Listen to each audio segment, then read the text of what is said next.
Support WrestleTalk! Visit WrestleTalk.com. What next for Becky Lynch? I'm Oli Davis, this is the other one, Luke Owen. Welcome to the weekend WrestleRamble, which is sponsored by Beer 52. Head over to beer52.com/WrestleTalk, UK viewers only, to get your free case of craft beer. And it's also brought to you by Fight Forever, a new UK wrestling promotion that has a string of dates at the start of December, which doesn't just have the wrestling shows, it's also got something to wrestle with, live recordings afterwards. We're going to be at the London show. It's going to be awesome. All the links for those are in the video description below. But what a week it has been for Becky Lynch. What a week indeed. From the highest high to the stiffest punch, and then seemingly back to the highest high again. She is, I mean, the closing angle on this week's Raw was phenomenal. Yes. Really. And the reason why it was phenomenal is because Becky was stealing the show. For every time the camera was not on her, I was like, this is boring. And then the camera would cut to Becky, like, this is the best thing ever. And it was just like, she's so captivating. And Ronda was great in the segment, but Becky was on fire. That it was, you and I said on the Raw review, it has to headline. Like that, it's the only match with any form of interest. It has to headline Survivor Series. And you and I said, it's the one match we're looking forward to. It's a one-match card. The rest of the card is full of duds that the company themselves have actively told you not to care about. But this match, it does feel important. And that's because Ronda Rousey has been protected as a huge star, rightfully so, like a huge draw in UFC as well. And then you've got Becky Lynch, who, you know, was booked. Like, she's had quite a few things going against her with the whole Becky Lynch-Charlotte storyline. But in spite of that, and to WWE's credit, they, after that storyline was wrapped up, you know, sometimes you go, okay, we've committed to this storyline. Charlotte's the good guy, Becky's the bad guy. Mm-hmm. We just run that through. We can hear the crowd reactions. As soon as that's over, we're going to go with you guys. And you can hear it's an Evolution. Because Evolution, the commentary is still saying she's a bad guy and Charlotte is the babyface. But the SmackDown after that, all that was dropped and they just started presenting Becky as a babyface. And that is massively to WWE's credit. 100%. All the times they go against the grain and they don't capitalise on someone being organically over. And here they have. So massive props for doing the basic parts of your job. Seeing what works with the audience. And yet you've got this... She's just so incredibly captivating. Like you said, I've been trying to figure out what it is. Like, why is she so good? And I think it's because she's not making jokes.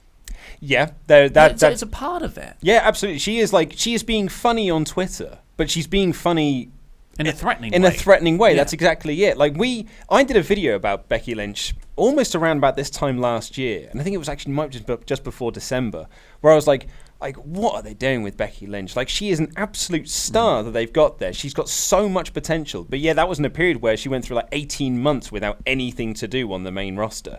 And, you know, it sounds like we've sat here before and been like, God, they've not done anything with Ember Moon since she's come up. Crikey, they've not done anything with Alma since he came up.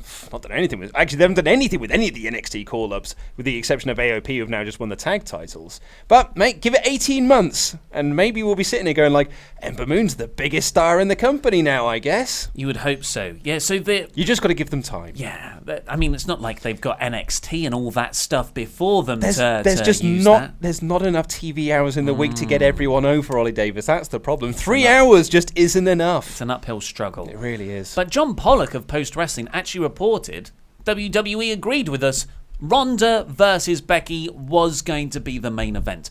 Arguably, I think she's the most over star in the company right now. I would 100% agree with you. And we usually see how much interest there is in people by what we can lead with and what we can title videos with. And, you know, after a while, but we realised that Hulk Hogan news as the lead story, people don't necessarily care about that. It's because I imagine our audience is a lot younger. And it's what we talked about when he was returning at Crown Jewel. It's like WWE are trying to appeal to an audience that they didn't grow up with Hulk Hogan. They don't really care who he is. You and I know who he is because we grew up in the 90s. So of course you know what Hulkamania is. Yeah. But if you grew up if you were born 10 years later, who the hell cares? Well, the amount of comebacks he's had. Yeah, but who the hell cares about them? But Becky Lynch very much is an over star from our perspective because we can easily name a video with a Becky Lynch storyline, and that's going to get them hits. That's what we're all about. That is our equivalent of house show attendance. Absolutely. She's the draw. So, like, I genuinely believe she is the most over star in the company right now. And then you've got your big pay-per-view draw, Ronda Rousey. That is a perfect pay-per-view main event. Unfortunately, it's not happening because Nia Jax... I said on yesterday's Super News, or Thursday's Super News, that Nia Jax threw a reckless accidental punch. Mm-hmm. And every other comment was like, it wasn't accidental, it was blatantly intentional. I don't want to... You really think that she tried to clock her? Brian Alvarez has said it wasn't an inverted elbow. She meant to do that, and you can watch the footage back, and like there is a pause between her looking at her and throwing the punch. I'd like to err on the side of caution and say that accidents do happen, but it was a reckless punch as opposed to I'm going to just punch you flat out in the face now. That wasn't Alvarez's tweet, or at least the one I've read. He said it's not an inadvertent elbow. It's a history of mistakes. That's more how I read it. There is a second part to that tweet, though, that says that is a punch. That's an intentional punch. Well, I still think it's an accident. Let me bring up the tweet just so we can double check. You fill for me while I Google things live. But anyway, so Nia Jax took her out, and it's kind of like, oh no, this was the one thing I was looking forward to for Survivor Series. What a terrible time to get a concussion in this mega push. Biggest part of Becky's career ever. Quite comfortably, facing Ronda Rousey, headlining the Big 5 pay-per-view. But now, and the report is from Wrestling Observer Newsletter, it's going to be Becky versus Ronda, but they're going to save that for WrestleMania. Not with just a 2-week, nothing build, which is champion versus champion, nothing really on the line. It's just an exhibition match, really, at Survivor Series, which is kind of an out-of-continuity show. That's a reported... sentiment backstage, apparently. Dave Meltzer said on Wrestling Observer Radio, a lot of the backstage officials don't see Survivor Series as something that matters. It's just a thing, and once it's over, they carry on with the rest of their storylines. Well, Vince wanted to get rid of Survivor Series years ago because he felt that it's an outdated concept. No one cares about it anymore, so why are we still doing it? And in fact, the only reason they are still doing it is because there are investors who are long-time wrestling fans who was like, well, you can't get rid of tradition. You've been doing this since '87 or whatever it is. You can't stop it now. But now we're in a place where it's going to headline the largest show of the year and have a 5 to 6 month build. Absolutely, yeah. Like, I'm sad we're not getting Becky Ronda this weekend. I want it, but I don't need it. Yeah. And this is going to be much, much more rewarding. It's fantastic. You've got the tweet up. Unless you go with the Daniel Bryan sentiment of just like, what has WWE ever done to show you they can do long-term booking? Well, Ronda's involved. Mate, I'll be honest though. As soon as you cleared it could happen at Raw. That's all I'm saying. Yeah. Ronda's. I've got faith in where the money is, and Vince will protect his investments. It's like, you can say what you want about Brock and Roman. Vince was invested in Roman, and he paid a lot of money for Brock. And as a result of that, we got a very good long-term story over at least a year. Mm-hmm. And that was very logically told, apart from the finish. And that's like, that. It's just the only problem with that is we didn't invest in the people. Mm-hmm. But now, I very much am. Yes. So, the Alvarez tweet, as you say, could be read of one of two ways. It's like, well, there you go. That was not an inadvertent elbow. She punched her right in the face. So it could be read as, exactly. Yeah. So, what next for Becky Lynch, though? Because she doesn't have a match this Sunday. She hasn't been stripped of the SmackDown title. That's crucial. Which is really, really good because, sometimes when people get hurt in the... Even if it's not their fault, even if Nia Jax just does walk in and deck you in the face, that sometimes WWE blames it on the person who got injured. Yeah. Dolph Ziggler's... he picked up a few concussions... one after another, because that's how concussions work. And although he's not out there trying to get concussions, that kind of halted that World Championship push off the back of the highlight of his career, which was that Money in the Bank cash-in the night after WrestleMania 20... It was a while ago. It was a long time ago. And yet he's still there. Plugging away. In the mid-card. The pinfall machine, as Laurie dubbed him. Pinfall machine's good. I like... World Cup to determine the best in the world finalist. Yeah. So yeah, what do you think that Becky's going to do this weekend? How they're going to spin this story out on SmackDown, and then how do you get to that WrestleMania match with Ronda? Well, as we said on I think it was the SmackDown review, we talked about this. The key to this really is that they have not taken the title off her, which they have done, as you said in the past. They did it with Naomi. She was SmackDown Women's Champion, and she was only going to be out for a month. She's going to be back by WrestleMania, but they've got to take the title off of her. And they did. So this clearly means that either A, they have got enough confidence in Becky that she can hold on to the title without defending it at pay-per-views and can still remain a massively overstar, and the belt can still seem important, or B, she might not be out for that long. We said Liv Morgan wasn't out for long at all after the Breeze kick heard around the internet. So she could easily come back. She could be ready by SmackDown. She could be ready to step back in the ring. We don't know. Yeah. There hasn't been any reports on how long she could be out for. So but they always seem to test for concussions on the Mondays. Yes. Yeah, so...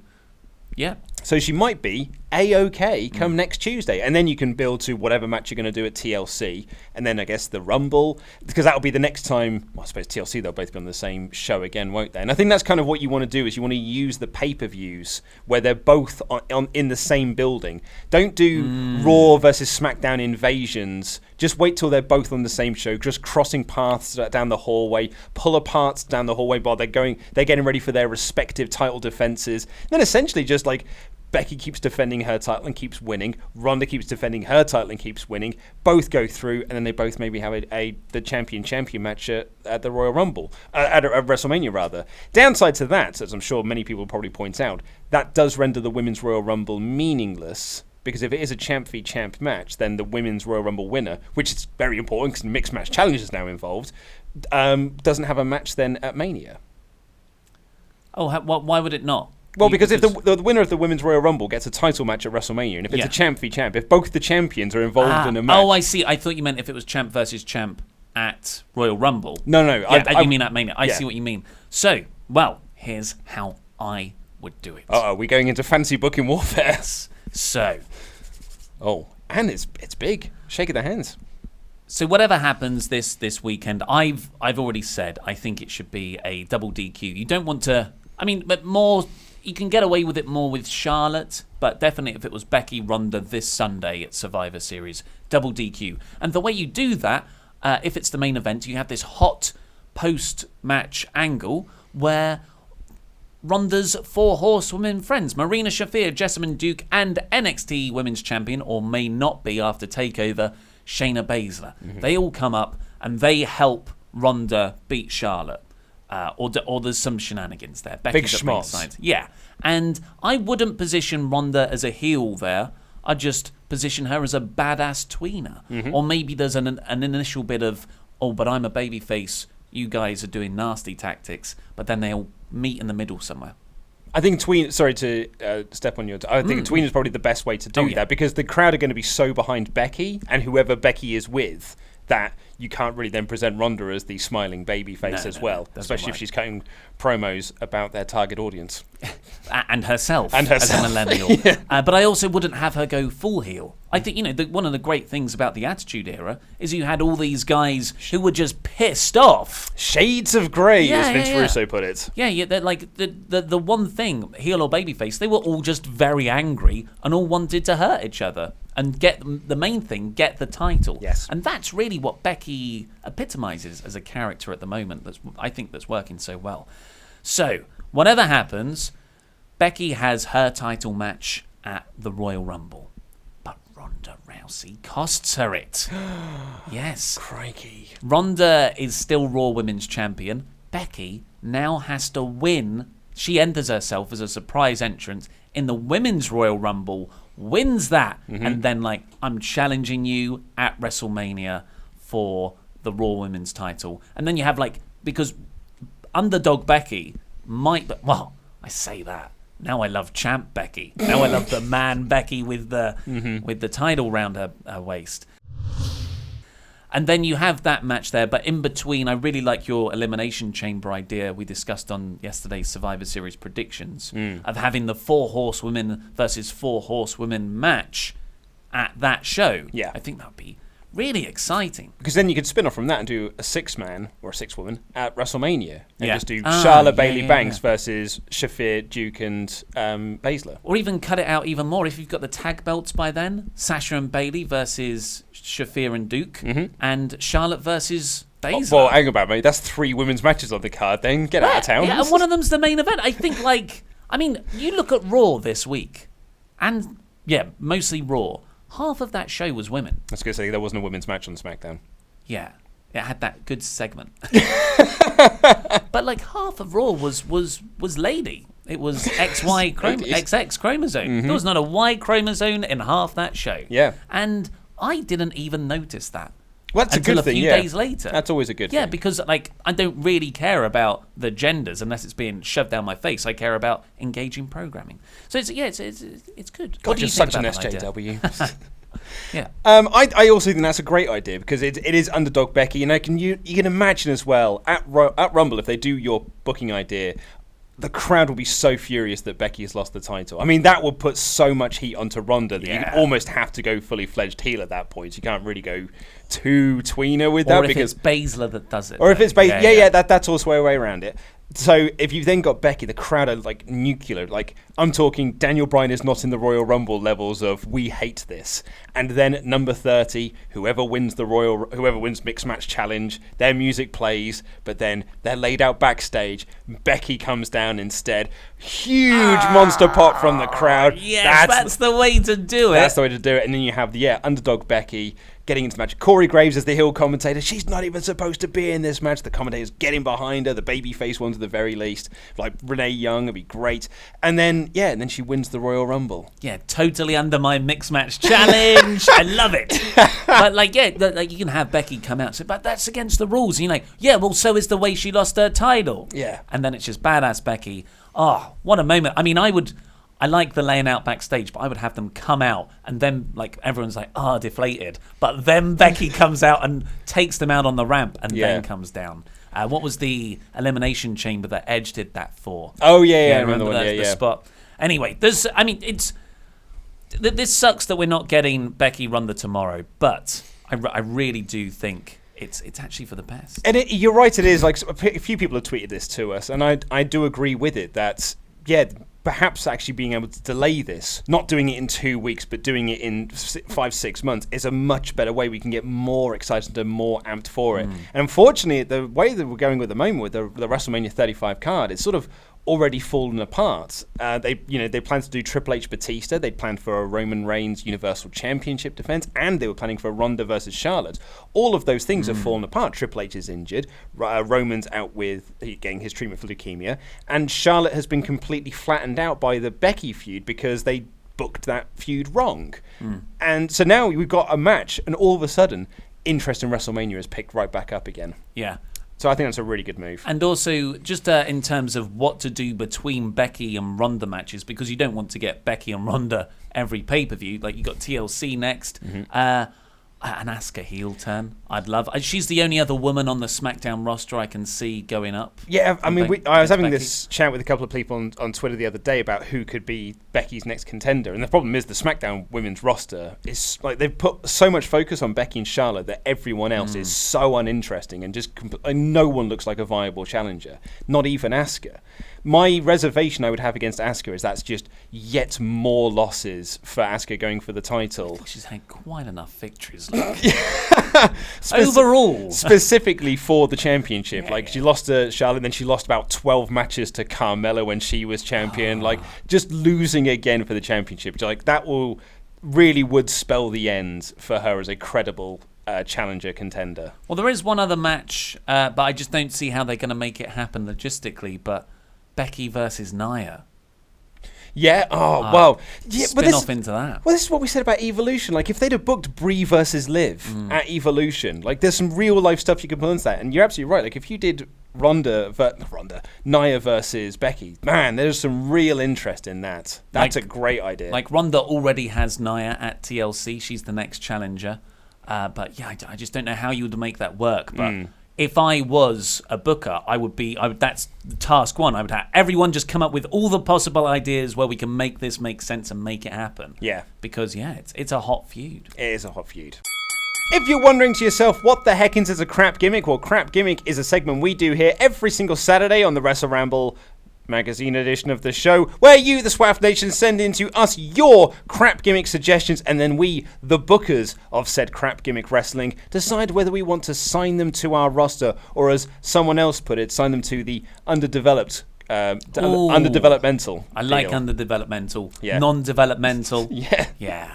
Because we often say sometimes they're underdeveloped. So literally you are sending them to underdevelopmental. Those are too underdeveloped for underdevelopmental. So those don't work. And if you're wondering what is a crap gimmick, well, we like to think of it as the 90s WWF way of you are a wrestler and a blank, or something much more abstract. We've got a massive backlog of them we're still working through. We're nearing the end of July. So God, it was so hot back then. It really was. And this one comes in from, I apologise if I say your name wrong, Nandindira, I'm going to go with. So I'm going to apologise if I got that wrong. And this one is timely, so perhaps that's why I saved it.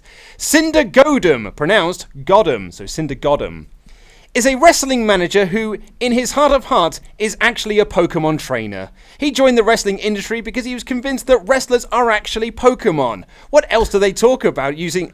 why else do they talk about themselves using their proper names instead of a first-person pronoun? He also noticed that wrestlers tend to be of certain types. Some like fire and pyrotechnics, fire Pokemon. Many are great aerial maneuvers, flying Pokemon. A number are ghostly, dark, and/or psychic. One is obviously a rock-type Pokemon, The Rock.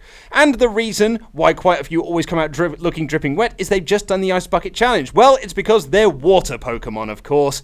Cinder aspires to actually help wrestlers' Pokemon get better by being their trainer/manager. Of course, he's a babyface. Obviously, he needs to catch them. He mostly does this backstage by throwing Pokeballs at wrestlers he wants to catch. He can do this from ringside too, sometimes just throwing a Pokeball on a wrestler that is down or exhausted after a match.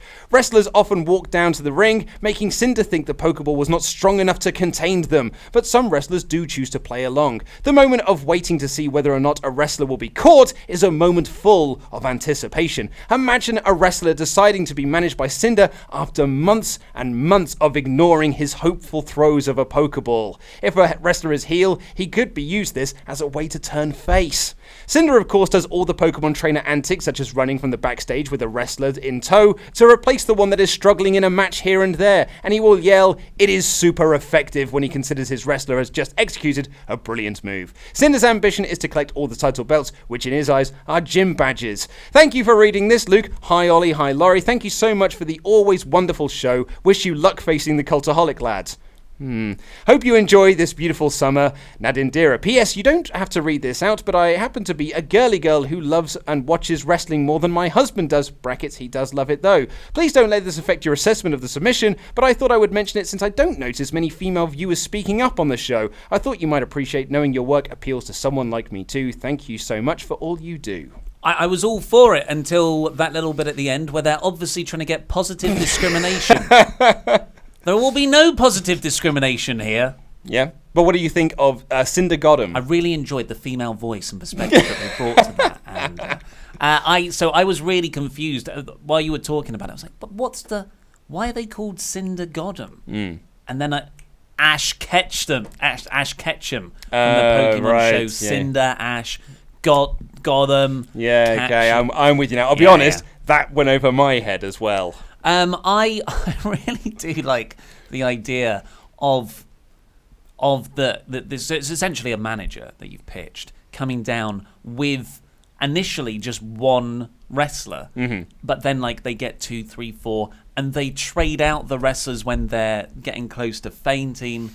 I think that's quite a nice gimmick. And what we don't have are rips. I think that's quite fundamental for any crap wrestling promotion, particularly in the 90s and the noughties in the UK. Fake Power Rangers. Yep. When you go to a carnival or a circus and you're like, why are Simpsons characters drawn on all the rides? Yeah. This isn't and all these Disney characters. There's no copyright legal license agreement here. So I think, and in Mexico as well, those Teenage Mutant Ninja Turtles who wrestle. Absolutely, yeah. With no regard for copyright. Hey, man. So I do like that. The Turkish film industry built itself on just doing remakes of popular Hollywood movies. There's a fascinating documentary out there, which I highly recommend you watch. I really like this. What's it called? Oh, no, you're asking me. No, it was at Fright Fest a couple of... No, I haven't. It was at Fright Fest a couple of years ago. Googling stuff on air. That's all right. We're at the crap gimmicks bit. The only people who watch now are the true fans. Fright Fest. I'm watching a really good documentary about Orson Welles' unfinished movie, The Other Side of the Wind, at the moment. That's good. It's on Netflix. I'll find it in a minute. Okay. Because I want to talk about Cinder Gotcha. Yeah, what do you think? Well, I like what I was sold on with this was this idea of a wrestler not wanting to be managed by them for months and months and months. But this guy keeps coming down, throwing the Pokeball at them with the hope, and the crowd really building anticipated. Is this the night he's going to turn? And then eventually they turn babyface. Big pop from the crowd. I thought that was a really, really nice story. That's what sold me on the gimmick, I'll be honest. Because sometimes when I read through the crap gimmicks, as soon as I open up that email and it's like 15 paragraphs, instantly I'm like, oh God, no, it's too much. Ollie sent me another email. You've overthought this. But when I read that, I was like, oh no, you haven't thought this enough. Like I want more. I want more of this. So yeah, I'm a fan of Cinder Gotham. Arguably the greatest crap gimmick ever was just 2 lines. Haiku. Yeah, absolutely.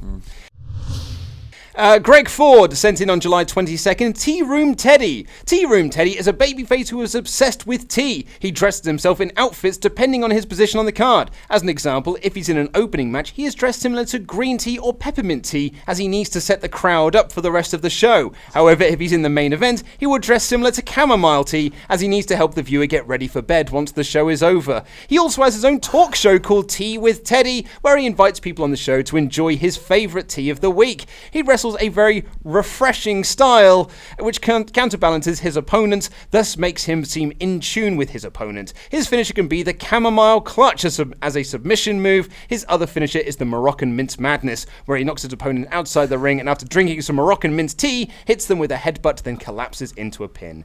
This is why you should sign him. Stay consistent. Love you guys. Goodbye. That is goddamn awful. Greg Ford, he went bold. He was like, this is your next champion. You've got to sign him. You have to sign him. Oh man, that's bad. I like how bad it is. Like it started to annoy me. I was like, that's a great is that review. What we want? Do we actually want like a really bad gimmick that's kind of annoying because it's such a like. So you've taken the concept of tea. And anyway, to me, a peppermint tea is what you have after a meal. Why would that open the show? Types of tea do not translate themselves to match placement on a card. That just doesn't work. The chamomile clutch is... That's weak, but it's the best thing that you've got in there. Yeah, that was the bit that I really did like, was the chamomile clutch. We can't connect to the cloud on the graphics. Oh, mate, just try them better, will you? Yeah, it's all right. Well, like I said, this is past the point where people care. It's difficult to control this on a Chromecast. I'm still looking for that film, by the way. I'm torn on that one. Yeah, because it's almost worked me. Yeah, it's got an emotional. Well, that's the problem. From me. Is that the way that Greg pitched this? Is he's a babyface, and he's worked you as a heel because he annoys you. Yeah. Okay. Well, there might be something there. When there's bad stuff, I'm usually like, oh, that's a shame you didn't develop it enough, or no, I just don't like it. This one's made me a bit angry. So let's see what the next one is. Let's see what the next one is. This is from Brett Marriott, sent to us on July 23rd. Dear Luke, see not Ollie, I'm a long-time listener and a big fan. My crap gimmick is a face underdog wrestler called the 110%er. His gimmick is that he is one of life's triers, having a positive outlook on life and always giving it 110%. However, this is in vain as he can't get a win. He gets his nickname after amassing a 110-match losing streak when he cuts a promo stating, my record may be 110 losses, but I will always give it 110%. His finish would be a leaping bulldog, which he calls the underdog. He will be a smaller wrestler, around 5'6", and will have really upbeat music, something like Mr. Blue Sky to emphasize his positive nature. He will wrestle in a classic singlet, and on those rare occasions he does win, he will lead the audience in a series of victory laps around ringside. Hope you enjoy. Keep up the good works, Brett Marriott. I like the plucky idea. It reminds me a lot of Bo Dallas's old Bo Leave gimmick, which was so good. Why did they drop that? Well, they didn't drop it. They tried to get it over, but it just didn't get over with the main roster crowd. Got over with NXT, but then anything gets over in NXT. Oh, I disagree. I think it was over with the crowd, and then they just started beating him, and then he just fell off the undercard. He really did. He really did just collapse. So what do you think, though? Do you like our guy here, the 110%er? I do like the initial gimmick of like always giving it 110%. And there's a nice play on EC3 being in the top 1% and the 1%er. Yeah, I do like it. It is a bit simplistic, especially off the back of a horribly contrived tea gimmick. And also, I think there wasn't enough made of the 110%ers socio-economic status. Like you said, it should run in parallel to the 1%er of EC3. Yeah. So, we've got to make a decision, though. Do you want Cinder Gotham? Yeah. Do you want Tea Room Teddy? Or the 110%er? I want Gotham. Well done, Greg Ford, for working me. And it was close, because that was real. That was real emotion. Yep. And that's all I want in life. I just want to feel something. But I am super into Pokemon right now. Well, I was going to say, come out today. Well, I mean, yeah, there's the new game. There was the trailer for Detective Pikachu earlier this week, which I'll be honest with you, I'm slightly obsessed with. I've watched it multiple times, and every time I watch it, and I'm not a Pokemon guy. Yeah. Like I was slightly too old when Pokemon came out for me to get into it. Like I was in year 8. That's like a year 7 thing that kids were into, and it wasn't for me at all.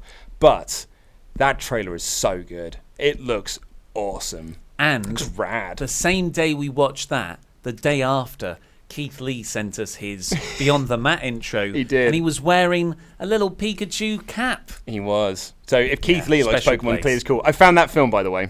Thank God. Thank God. It's called a remix rip-off about copy culture and Turkish pop cinema. It came out in 2014, directed by Sem Kaya. There you go. It's a good documentary. Add it to your list. Yes, absolutely. So what about you?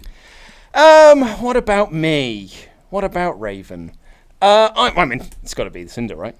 What was your it's Cinder. Yeah. What about your? So I haven't seen your news Friday yet. Mm-hmm. What was your impact moment of the week? Oh, it was Brian Cage and Sami Callihan. Oh, okay. Well, do you know what happens on Impact yes, soon? that's next week, I think. Ah. And trust me, that will be the impact moment of the week. Your boy Raven returning. Absolutely. Spoilers.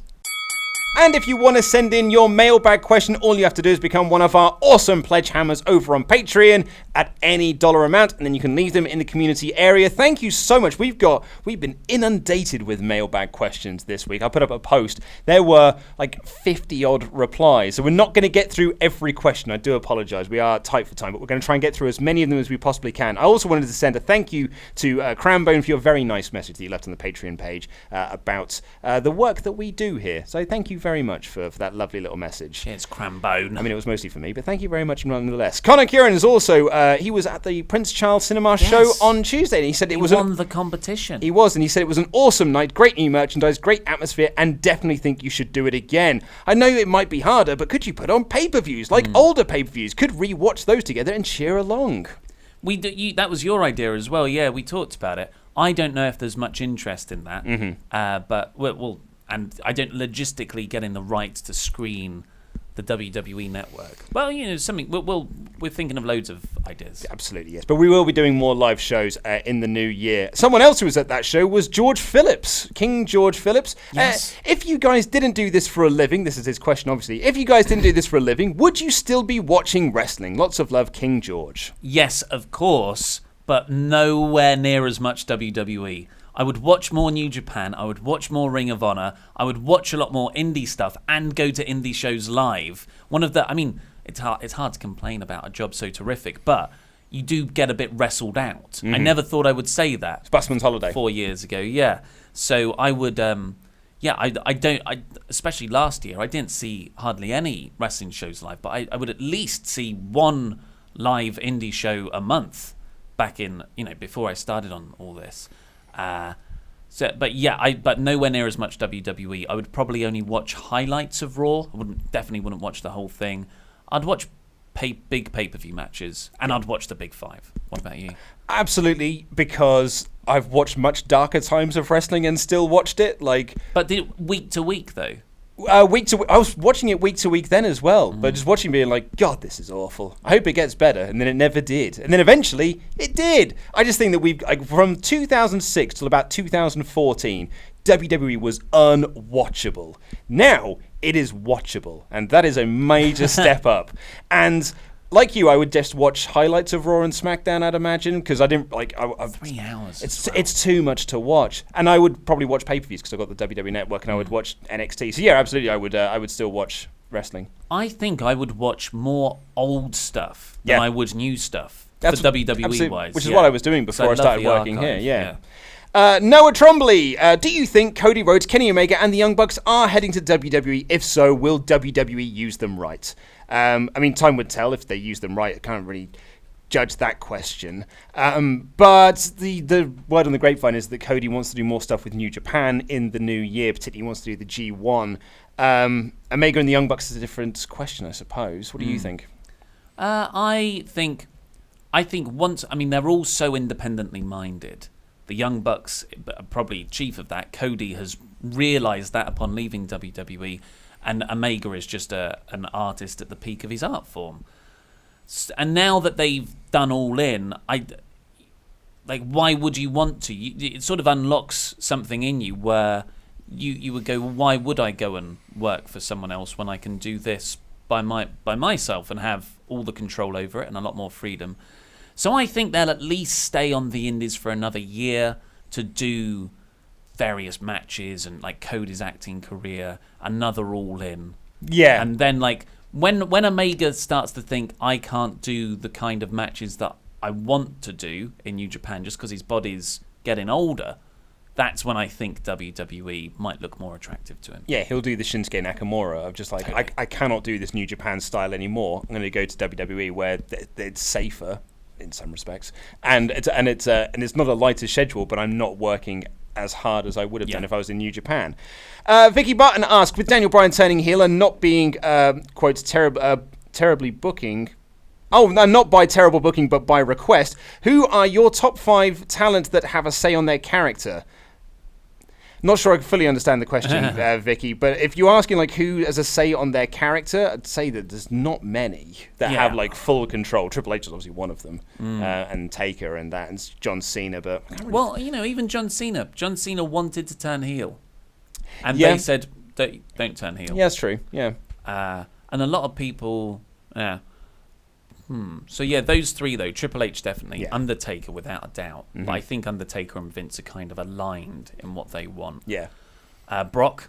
Yes. Yeah. Brock and Howard. He's not going to put over Dean Ambrose. An interesting fact that I learned this week. You remember Gerald Briscoe back in the Attitude Era when he was the bumbling old fool of the Stooges, and the reason why you hated that dastardly Gerald Briscoe because he was an old man who was just bumbling around. He was winning the Hardcore Championship when it should be the young plucky, and you hated him because he was with Vince, who was the old man as well. Gerald Briscoe is the same age then as the Undertaker and Shawn Michaels are now. Wow! And they just headlined a pay-per-view. It's okay when you're the old guy, Triple H. Will Haight asks, if you could add an NXT Survivor Series team to the current 5-on-5 Raw vs. SmackDown match, who would you choose? I would go with Keith Lee, Matt Riddle, Pete Dunne, Adam Cole, and Ricochet. Wow. I mean, if you're picking it on talent alone, that would be a superb choice. But I think I would prefer to pick the team on who NXT's crop are now. That's what I would say, yeah. Yeah. Because Keith Lee's hardly had a presence on. No, he's had 2 matches since he got there. Yeah, and same with Riddle. So a 3-way, a 5-on-5-on-5 match. Well, you've got Pete Dunne, Ricochet, definitely. Yeah, Cole, Adam Cole. Yep. Yeah, and that could create a lot of friction there. Yeah. He would walk out.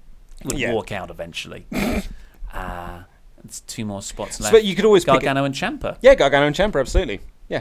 Good shout. Black would be really good in there as well. Black, Maybe switch out Dunne for Black. Yeah, well, I was going to say switch out Cole for Black because Cole obviously in the Undisputed Era, he doesn't want to team with anyone else, just stay on his own thing. I think that would be a nice story to tell there. You've got these 4 guys and then one of them is and laughing at them when they get... Or and then trying to get everyone to do the pose. Yeah. And if he'll cause them to lose, and at least you can protect NXT a bit that way.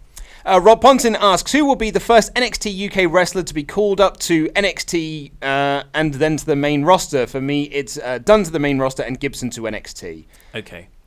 Yep. Definitely Dunn. I think if Triple H had his way, Regal and Triple H obviously adore Dunn, and rightly so, he's fantastic. He's in there fighting with my family, isn't he? Yeah. But I think they're saving him for a post Vince McMahon show at least. And you've got time with him as well because he's like 22, so you've got loads of time yet. So good. Yeah. Zach Gibson. Yeah, I think they see a lot of their classic villain in Zach Gibson that they love. So I think there's a very good shout. I could also see Travis Banks being one of these NXT UK guys to go up to the NXT roster. Owen Morgan asks, hi guys, brand new Pledge Hammer here, excited to be involved. If you were signed to WWE, what would your 2 finishing moves be, and who would you like your first feud to be with? When I used to do my backyard stuff, it was a super kick and swanton because I'm a total mark. I was the Young Bucks before the Young Bucks were a thing. Yeah. And my first feud, this is the easiest question to ask, The Miz. It's like the safest you'll ever be. What a way to be welcomed into WWE, to have a feud with The Miz, the guy who knows the WWE style the most, who will never hurt you. It will just be the safest ride. He will just lead your matches, and you'll be absolutely fine. Promos will be good. Yep. Oh, so you're thinking when you go in, you're not a very good wrestler. Well, even if you are a good wrestler, it's just you're going to be doing a constant working schedule. Man, I'm taking The Miz. Usually it's Dolph Ziggler. King of soft style, mate. I'm well happy with that. I'm a much tougher, stiffer worker. Oh, you're Minoru Suzuki to my So in my old creator wrestler days, I had the ankle lock and the Olympic slam as my finishers. But I would obviously keep the ankle lock with the grapevine. Yeah. And I would have the other one as the stunner because it's the greatest finisher ever. Absolutely. Who would you want your first feud to be against? My first feud with Brock Lesnar, and I'd go over. Why wouldn't you? I'd go in with full creative control. Lindsay Mann asks, how many women Pledgehammers does WrestleTalk have? Would love to know. I actually don't know myself, but I'm finding more and more... We're gender blind. Yeah, but more and more are cropping up, and that's a good thing. I can tell you what the YouTube stats are, and that is, I think it was... When I joined 3 years ago, it was 98% male at viewership. Now it's 96.9. There we go. Making a difference. We are making change. Zachary Marsh asks... a lot of lady questions. I know, it's been a nice... And like saying, where are my sisters at? Exactly. We met a couple at the Prince Charles as well. Yeah. Very nice. But I would again say that it was still like a 97-3 split. Yes. Of gender. So... Yeah, ladies, let yourselves be known to each other, but not in a catfish way. You've got to be real ladies. Zachary Marsh asks, Raw Roulette, like or dislike? Oh, God, I hate it. But Raw Roulette, was it Raw Roulette? Was either the Nexus debut or it was the Punk. It was the Nexus Punk pipe bomb. No, it was. Oh God! Now you've got me. Yeah, it was like one of those. It might have been both. It could have been both. Yeah. In fact, I'm almost certain it was both. Yeah, so awful way to structure a show. Hate it. But it's so bad. If you pull off a killer angle at the end of it, you're like, I was not prepared for that killer angle. So there's... You reminded me then. I actually said earlier in the show that there was that period of 2006 to 2014. That was probably unfair because there was the CM Punk stuff as well. So maybe you say 14? Yeah, I should have gone earlier than that, really. Yeah. Sorry, I thought you said 2010. Yeah, so that's more right, yeah. Like post-Nexus, but then you get the Punk stuff, and then Brian comes through. Yeah. Michael Walmsley asked, hello, Luke, Oli and Laurie. First of all, thanks for the countless hours of great content you share about pro wrestling. Even though I've been watching WWF/WWE and recently lots of other great promotions and enjoying the, quote, violence, luckily I've never been in a real-life fight myself. This got me wondering, do you believe that if you could, if it really depends on defending yourself against an attacker, somehow benefit from watching wrestling? I think that some moves we see in the ring might actually work. In the streets, her DDT, her spear, Shinsuke's phenomenal ball arm should be effective. Nia Jax's punch. Big Show's knockout punch. Yeah. The weapon of mass destruction, what it was called. What wrestling moves would you guys use if someone attacked you or your loved ones in a street fight? The question sounds silly, but it crossed my mind from time to time out of nowhere. Thanks again for the great content. And to Laurie, did you attend Paul Heyman's School of Mic Work and Delivery? You are awesome. Clap, clap, clap, clap, clap. All the best from Germany, from the cousin of destruction. Don't tell him that. No, I won't. He doesn't watch this show. Yeah. He'll never hear it. I'm going to be of the Dolph Ziggler school and rest holds. I'm going to get those people in headlocks until I can grind them down. Then I'm running away. Yes. And maybe like a few punches and kicks. I mean, I've been... I once got someone in a Tasmission in a fight. Oh, yeah. Yeah. The one brief scuffle I was ever in. I got them in a Tasmission. I don't think it did anything to them. Well, yeah. But they were shocked. I was going to say, that would be my... So, as someone who has had many a fight in my time, wasn't a good person, but I did get into a lot of fights. Wrestling moves are ineffective. They are... I mean, I don't recall ever trying to use a wrestling move because that is not how you get on in a fight. Do you do any taunts, though? Well, I mean, that's how you get into the fights in the first place, is taunting people, I guess, because I was a horrible person. Jeremy Lang, if you had to choose a new title in WWE, either Women's Tag Team Championship or a Mixed Match Tag Team Champion, what would you pick? Say that one again. If you were essentially to pick either a Women's Tag Team Championship or Mixed Match Tag Team... Women's Tag Team Championships. No, not the idea of a Mixed Match Challenge or Mixed Tag Team... I don't really care, but out of the two... I would definitely have the women's one. Yeah. I don't think there's not even close.